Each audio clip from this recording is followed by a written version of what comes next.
In this video, you will learn how to read this.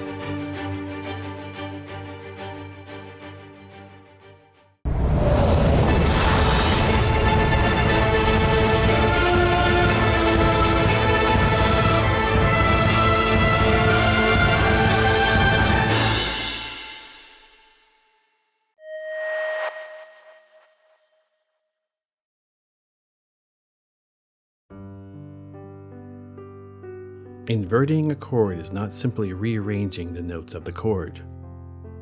This chord is still in root position because the root of the chord is the lowest note. In an inverted chord, the root is not the lowest note. To make this chord into a first inversion, move the root up an octave, making the third of the chord the lowest note. This chord will still be in first inversion as long as the third of the chord is the lowest note, even when we move or double the notes in the chord. To make this chord into a second inversion, move the third of the chord up an octave, making the fifth of the chord the lowest note. Inversions are notated using numbers called fingered bass. The numbers indicate the number of scale steps above the bass note of the chord. In the first inversion of the chord, the intervals above the bass are a sixth and a third. The first inversion is notated by just using the number 6. In the second inversion, the intervals above the bass note are a sixth and a fourth. The second inversion is notated by using the numbers 6 and a 4.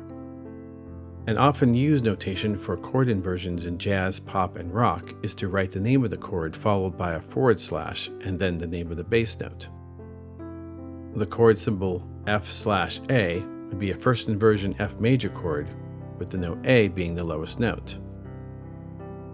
For 7th chords, there are 3 inversions. Let us start with the C dominant 7th chord in root position.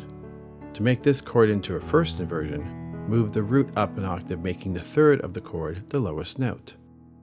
The intervals above the bass are a sixth, a fifth, and a third. The first inversion of the 7th chord is notated by just using the numbers 6 and 5. To make this chord into a second inversion, move the third up an octave, making the fifth of the chord the lowest note. The intervals above the bass are a sixth, a fourth, and a third. The second inversion of a 7th chord is notated by just using the numbers 4 and 3. To make this chord into a third inversion, move the fifth up an octave, making the 7th of the chord the lowest note.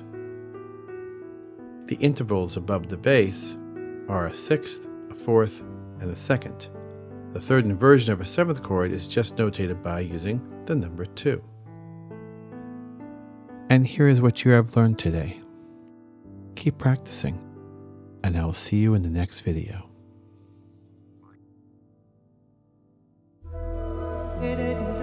If you liked the video, please hit like.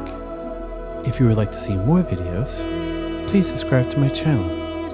You can also leave a comment or a question in the comment section below.